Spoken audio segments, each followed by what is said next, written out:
आज का हमारा टॉपिक होने वाला है डिफेंसेस इन टॉट।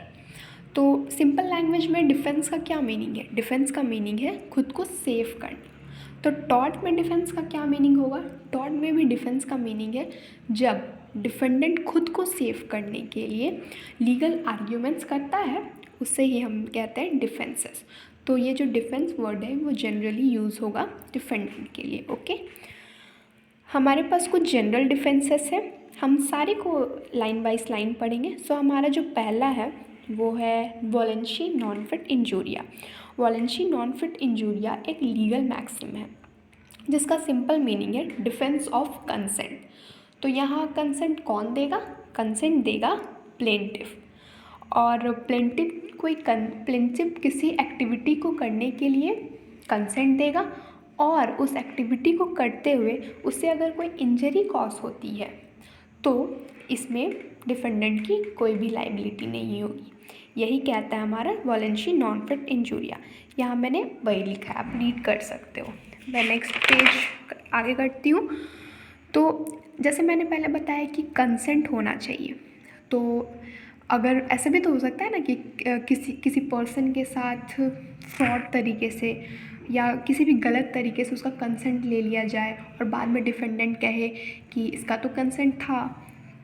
तो इसलिए ये जो कंसेंट है ना उसे होने के लिए, ये एक फ्री कंसेंट है, इसके लिए होने के लिए हमारे पास होना चाहिए कि कंसेंट पहले तो फ्री होना चाहिए, कोई भी बंदूक की नोक पे कंसेंट नहीं लिया जाना चाहिए। Second, given with full of knowledge. जो भी एक्टिविटी आपको कराई जा रही है या आप जिस चीज़ के लिए भी कंसेंट दे रहे हो उसकी प्लेंटिफ को फुल नॉलेज होनी चाहिए। थर्ड है हमारा फ्रॉड। फ्रॉड तो सिंपल है कि किसी भी टाइप का कोई फ्रॉड वाली कंसेंट नहीं होनी चाहिए। फोर्थ हमारा कोएर्जन। कोएर्जन का मतलब होता है प्रेशर, किसी भी प्रेशर में कंसेंट नहीं दिया जाना चाहिए। एंड फिफ्थ है हमारा मिस रिप्रेजेंटेशन। कोई भी जो फैक्ट है जो प्लेंटिफ को पता होनी चाहिए वो गलत नहीं होनी चाहिए, वो सही होनी चाहिए। एक इस मैगज़ीन को समझने के लिए बंजी जंपिंग वाले एग्जाम्पल ले लेते हैं। तो बंजी जंपिंग में क्या होता है, एक पर्सन जो है अगर बंजी जंपिंग के लिए एग्री करता है और उसे करते हुए उसे अगर इंजरी कॉज हो जाती है तो क्या डिफेंडेंट या जो कंपनी है जिसने बंजी जंपिंग ऑर्गेनाइज कराई है, क्या उसकी लाइबिलिटी बनेगी? नहीं, उसकी लाइबिलिटी नहीं बनेगी। क्यों?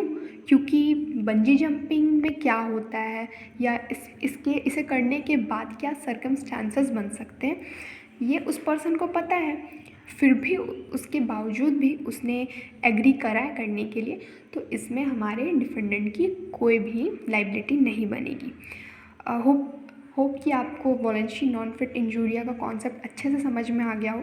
वैसे इसे समझने के लिए हमारे पास एक केस लॉ भी है जो कि काफ़ी इम्पॉर्टेंट है, जो कि वॉलेंसी नॉन फिट इंजूरिया के कॉन्सेप्ट को और क्लियर कर देगा। That is Hall versus Brooklands auto racing club. तो इसमें हॉल जो है वो प्लेंटिफ है और ब्रुकलैंड ऑटो रेसिंग क्लब जो है वो डिफेंडेंट है। तो इसमें होता क्या है ना कि ब्रुकलैंड ऑटो रेसिंग क्लब जो है वो एक मोटर रेसिंग क्लब कराती है, मतलब पब्लिक रेसेस कराती है। और वहीं पर हमारा जो हॉल है प्लेंटिफ जो है वो स्पेक्टेटर होते हैं उस रेस के।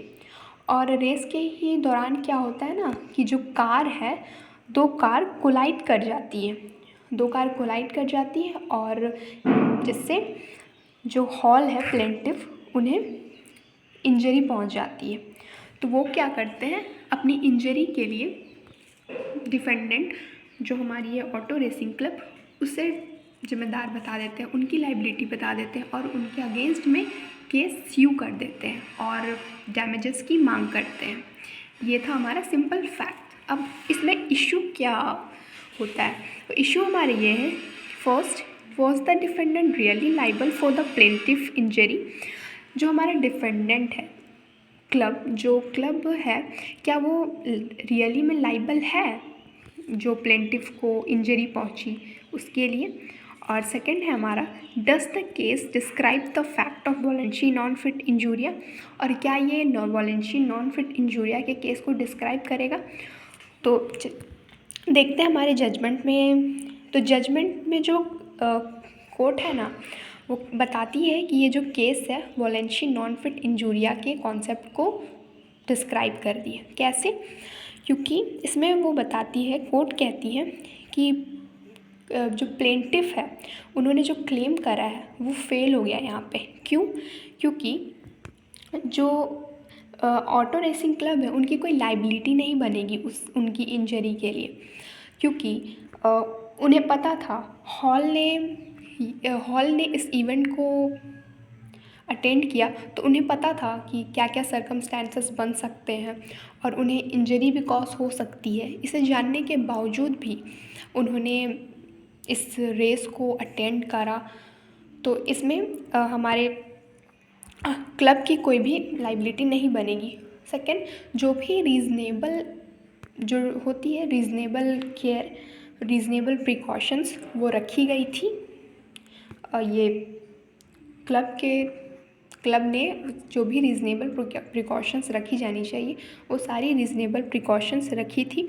इसलिए कोर्ट डिसाइड करती है कि जो इंजरी है उसकी लाइबिलिटी क्लब की नहीं होगी और किसी भी टाइप की कोई डैमेजेस क्लब नहीं देगी प्लेंटिफ को।